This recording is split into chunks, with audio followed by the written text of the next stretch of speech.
Crer em Deus, o único, e amá-lo com todo o nosso ser, tem consequências imensas para toda a nossa vida.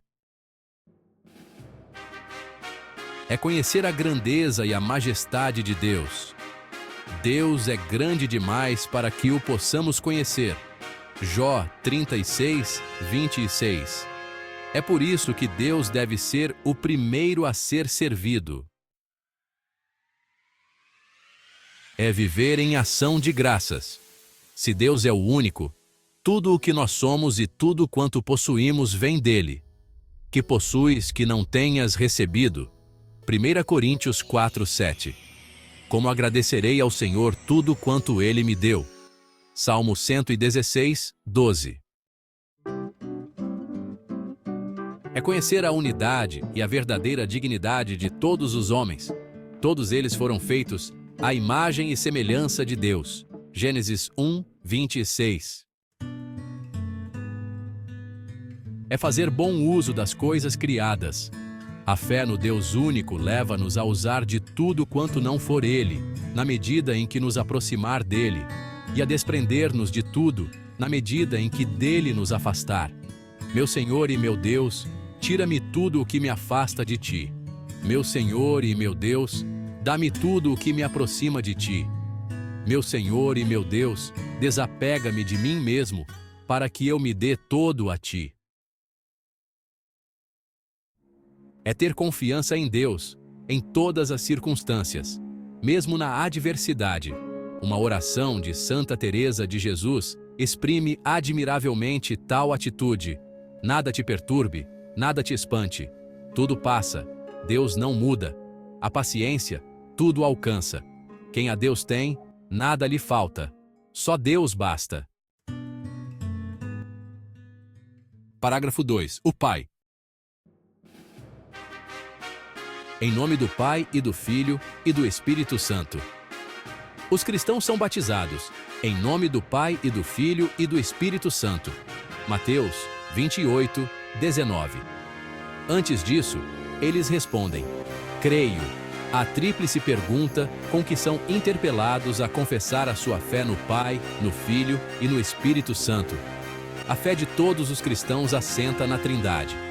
Os cristãos são batizados em nome do Pai e do Filho e do Espírito Santo, e não nos nomes deles, porque não há senão um só Deus, o Pai Omnipotente, o seu Filho unigênito e o Espírito Santo, a Santíssima Trindade.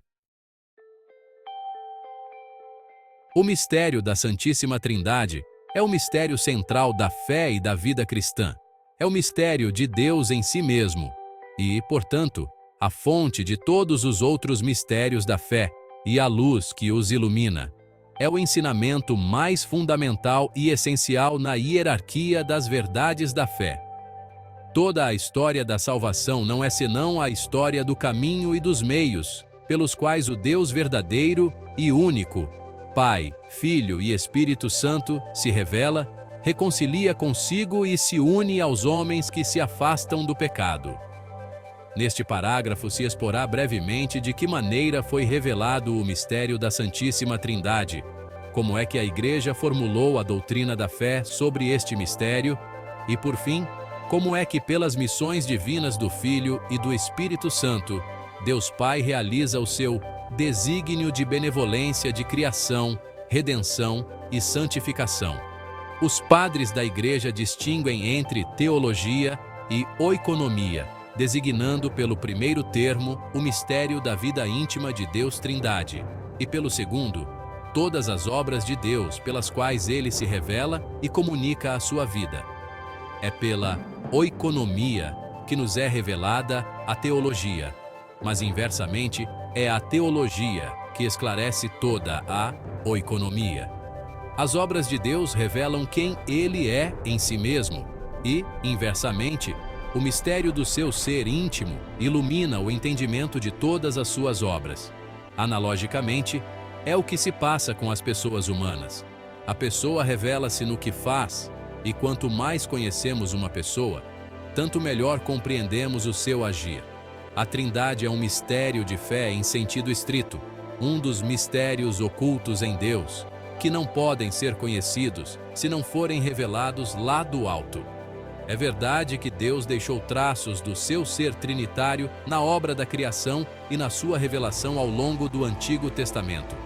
Mas a intimidade do seu ser como Trindade Santíssima constitui um mistério inacessível à razão sozinha, e mesmo à fé de Israel antes da encarnação do Filho de Deus e da missão do Espírito Santo. A revelação de Deus como Trindade.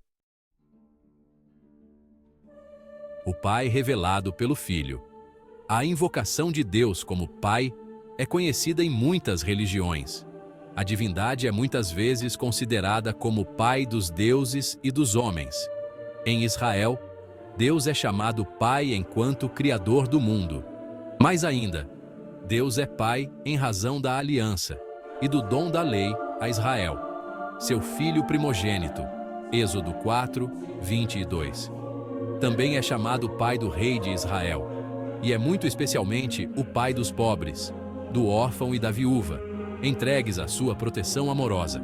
Ao designar Deus com o nome de Pai, a linguagem da fé indica principalmente dois aspectos: que Deus é a origem primeira de tudo e a autoridade transcendente, e ao mesmo tempo que é bondade e solicitude amorosa para com todos os seus filhos. Esta ternura paternal de Deus também pode ser expressa pela imagem da maternidade, que indica melhor a imanência de Deus, a intimidade entre Deus e a sua criatura. A linguagem da fé vai, assim, alimentar-se na experiência humana dos progenitores, que são, de certo modo, os primeiros representantes de Deus para o homem. Mas esta experiência diz também que os progenitores humanos são falíveis e podem desfigurar a face da paternidade e da maternidade. Convém então lembrar que Deus transcende a distinção humana dos sexos. Não é homem nem mulher, é Deus. Transcende também a paternidade e a maternidade humanas, sem deixar de ser de ambas a origem e a medida. Ninguém é pai como Deus. Jesus revelou que Deus é Pai num sentido inédito, não o é somente enquanto Criador. É Pai eternamente em relação ao seu Filho único, o qual, eternamente, só é Filho em relação ao Pai. Ninguém conhece o Filho senão o Pai, nem ninguém conhece o Pai senão o Filho, e aquele a quem o Filho o quiser revelar. Mateus 11, 27. É por isso que os apóstolos confessam que Jesus é o Verbo que estava no princípio junto de Deus, e que é Deus. João 1, 1. A imagem do Deus invisível. Colossenses 1, 15. O resplendor da sua glória e a imagem da sua substância. Hebreus 1, 3.